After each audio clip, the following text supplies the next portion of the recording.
Minneapolis, here are Limited Warranty. And the winner is Limited Warranty.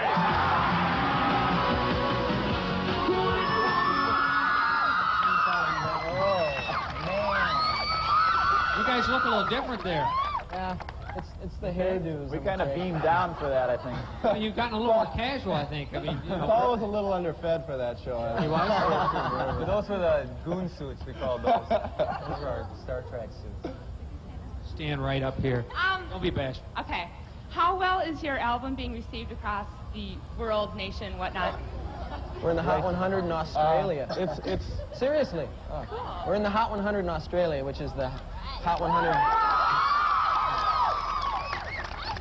What are your, when you first got into this music stuff, and I think, well, Eric, you've been into music since you were 5, I believe. right. Your parents, when you said, we want to get a rock and roll band together and all that, I mean, if I went to my father and said, I'm going to be in a rock and roll band and be a music star, he'd say, well, you know, come on, get a real job. I mean, were they supportive all the way? Well, when I first started in high school, I used to sit downstairs with my guitar and my amplifier cranked to about 10, and Dad wasn't too excited about it at first, but eventually as the group started to gain some popularity and he saw that I was serious about it, he supported me all the way. I was just wondering why you decided to turn down the AHA tour. Explain what this is for some of us who... We were going to go out on tour, like 23 dates with another band from Norway called AHA, and it got so far down to the wire that the tickets weren't going to have our name on them, and we would have, it was a big financial undertaking, meaning that we would have lost a lot of money, and the only reason why we would have gone out was to get our name more recognized across the country. But if our name wasn't on the ticket or the bill, it just wouldn't have been worth it. So we were going to go out by ourselves now. I've got something in my hand here. It's Yesterday local department store. Today. Today? Yesterday. The Today. Yeah, and this is out all over the Twin Cities area. Local promotion, I guess I should talk. We have your manager here, Thomas Herons. Thomas, There he is. Tell it, Tom. That's what that guy was? Tell me, I hear his name. now what's interesting about this group, I mean, it's very hard to make it in the music industry to begin with. You went about everything in sort of a little bit of an orthodox manner. You were never a manager of a rock group before.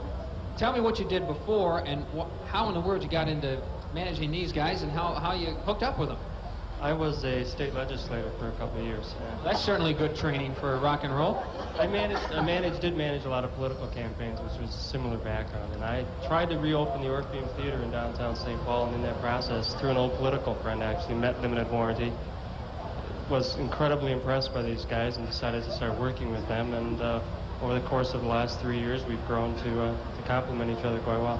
You have T-shirts, you have everything, with Limited Warranty on it. They're on the cover of Dayton's.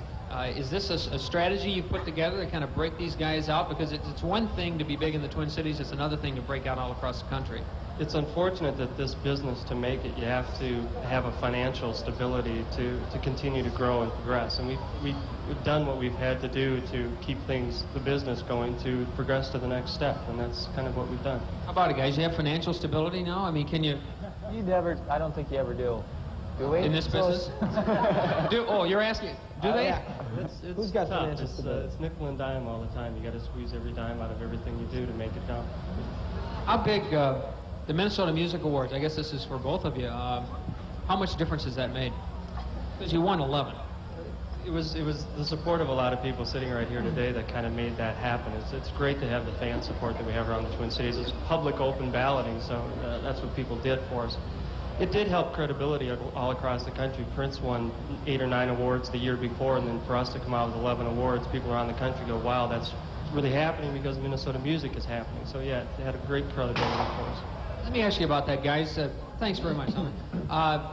Prince, you know, the first really big name come out of the Twin Cities, but it's a different type of music, and it's a different thing altogether. Was it harder for you to start to break out of the Twin Cities because you weren't in sort of the Prince line of music?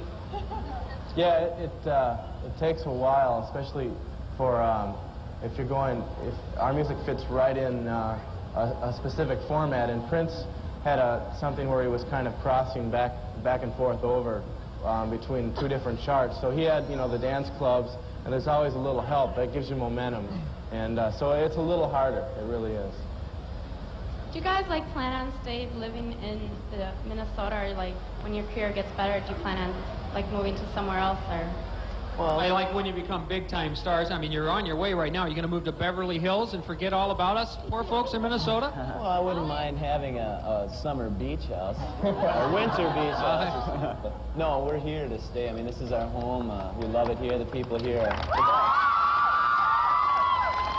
For those of us who have, I listened to your album last night, and I realized that for the first time there are about 4 or 5 songs on there I'd heard before, but I didn't really associate them with you in the beginning. I was reading through a bunch of material, and it said that it's nice to see a new group with a musical identity all their own. What is your musical identity? That we're a group, and that we're not 1 or 2 or 3 individuals with side members, that we are a group, and that the sound that's made and that's on the vinyl is the 5 of us. It's not necessarily one strong, dominant figure, and I think that's what makes us unique, is that we are 5 individuals. That's the tough thing about a group, too, isn't it, Eric? It's trying to keep everybody... There are a lot of good groups that never made it nationally because they never could stay together long enough because of personality conflicts. I mean, this is a constant thing in a musical group.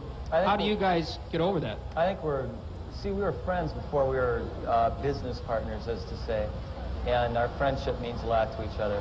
And that's the biggest and the strongest point between us, is that if, say, Greg locks his keys in his plane and somebody has to drive for a couple hours to go get him other keys, you know, that's not a problem at all. Is that friendship or what? You know, yeah, you gotta like it. Do you think you'll ever become like as